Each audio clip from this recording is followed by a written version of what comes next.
Bwana Yesu Kristo asifiwe. Naitwa James Jackson toka Morogoro, ni mwalimu wa neno la Mungu. Na natamani tujifunze kufuatana na upendo wa Kristo ndani ya Mkristo.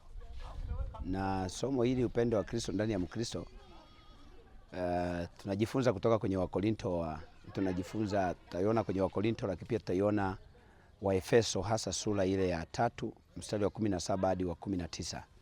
Panaeleza upendo huu una marefu, una kimo, una kina, na Wakristo wote na watakatifu wote wanahitaji kuujua upendo huo. Lakini upendo huu tukitaka kujifunza ni lazima turudi kwenye lugha walau ya Kiunani ndio tuilete kwenye Kiswahili. Kwa sababu kwenye Kiswahili upendo ni upendo tu. Yaani mtu ambaye anamtamani mtu ambaye anamwambia mke wake, mtu anamwambia rafiki yake, wote anakwambia nakupenda tu.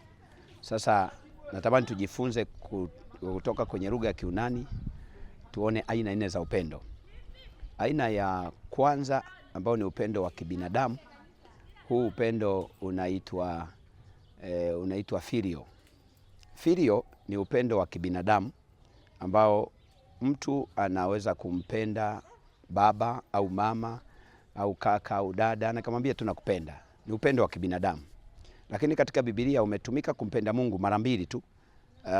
Yesu aliutumia kumuuliza Simoni Petro wa Yohana, je, wanipenda kuliko hawa? Hapo alitumia neno hiyo filio. Lakini pia Paulo pia alipokuwa anasema kwenye Wakorinto wa kwanza 16:22 akasema mtu yote asiyempenda Bwana amelaaniwa maranatha. Hapa aliongelea upendo unaoitwa filio. Ni upendo wa kibinadamu. Aina ya pili ya upendo ambao huu wa kwanza tunaita wa kibinadamu, wengine wanaita wa kirafiki. Kwa aina ya pili ya upendo ni upendo unaoitwa stego. Stego ni upendo wa mtu mume na mke. Upendo wa mtu mume na mke, huu ni upendo unaitwa stego. Lakini bi yake, huu na bi yake ambao unaitwa phistotogos. Phistotogos ni upendo ambao huu ni upendo wa ndugu. Kama ilivyoandikwa kwenye Warumi hasa 10 Warumi 10 na mstari wa 10 anaongelea upendo huo, lakini kwenye Waebrania 13:1 anasema upendo wa ndugu na udumu.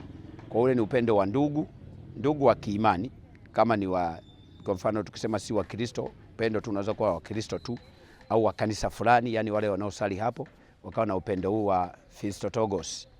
Lakini upendo wa tatu unaitwa eros. Eros ni upendo wa tamaa ambao huu mtu anaweza kumpenda akapendea mguu tu, akakwambia nimependea mguu wako, au nimependa nywele yako, au nimependa jicho lako, au nimependa, yani anapenda kiungo kimoja katika mwili wa mwanadamu, na kisha kipata hicho kiungo tayari unaishia hapo. Kama alipendea nywele na huyu mtu akanyoa kama mimi, maana yake biashara ya upendo inaisha hapo.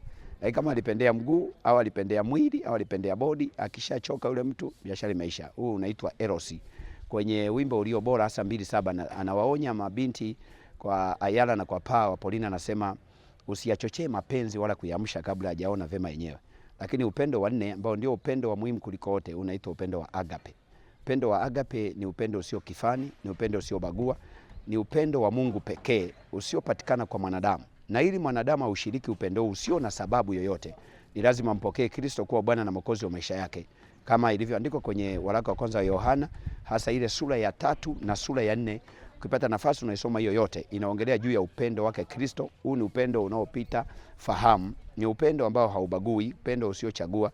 Lakini tunamwona Yesu akiwa msalabani, wale watu waliomsulubisha na kumtesa, bado tunaona Yesu aliwatangazia msamaha kwa sababu ya upendo tu. Lakini tukirudi sasa kwenye upana, urefu, kimo na kina, upana wa upendo huu wa agape, upana wake katika kiwango cha kutazamika ni ulimwengu. Huu ndio upana. Upana wake ni ulimwengu, kwa sababu Yohana 3:16 inasema kwa maana jinsi hii Mungu alipenda ulimwengu hata akamtoa mwanawe pekee ili kila mtu amwaminie asipotee. Kwa hiyo kiwango cha upana ni ulimwengu. Tukija kwenye upande wa marefu, kwenye marefu maana yake ni umilele. Kwenye Yeremia hasa 31, Yeremia 31:3 anasema Bwana alinitokea zamani akasema nimekupenda kwa upendo wa milele, ndio maana nimekuvuta kwa fadhili na rehema. Kwa hiyo upendo huu ni upendo wa milele ambao Yeremia ameuzungumza. Kwa upendo wa milele huu ni marefu ya upendo. Tukija kwenye mapana, tumesema ulimwengu, marefu ni milele. Lakini tukiingia kwenye kimo cha upendo huu, maana yake ni tunasoma Luka sura ya 10:25 hadi 28. anaongelea tunatakiwa kumpenda Mungu kwa mioyo yetu yote, lakini kwa roho zetu zote, kwa akili zetu zote na kwa nguvu zote. Hiyo ilipo kwenye kimo, lakini kina ambacho ndio kini kabisa cha upendo, hii ni mauti ya Kristo pale msalabani. Hasa ile Waefeso sura ya 5 mstari wa 2, Waefeso 5:2, tunaona mauti ya Yesu Kristo ndio inathibitisha kwamba hii ndiyo kina au kiini kabisa cha upendo. Lakini tukitaka kujipima kama tunao upendo, iko kwenye Wakorinto wa kwanza 13 mstari wa 4 hadi wa 7. Kuna vipimo 17 vya upendo ambavyo ukijipima hapo utaona unao upendo wa kibinadamu au upendo gani, lakini Biblia inatutaka tuwe na upendo wa Kristo. Nimalizie kwa kusema hasa ile Warumi 8 kuanzia 35 mpaka 39. Paulo anasema ni kitu gani kitatutenga na upendo wa Kristo? Je, ni dhiki au adha au uchi au udhia? Anasema katika mambo yote tunauawa, lakini anasema hata dhiki au serikali, hata mfumo, yani mifumo yote ya kiulimwengu isitutenge na upendo wa Kristo. Kwa hiyo nasisitiza kwamba kama Mkristo yoyote duniani popote alipo awe na upendo huu wa Kristo ambao ni upendo wa agape. Tusibaguane, tusichaguane, tusameane na kupendana. Na hivyo naweza kaeleza upendo kwa njia 4 aina za upendo, lakini upendo ukiwa kiini chake umegawanyika katika mifumo 4: mapana, marefu, kimo na kina. Mungu akubariki. Asante kwa kunisikiliza.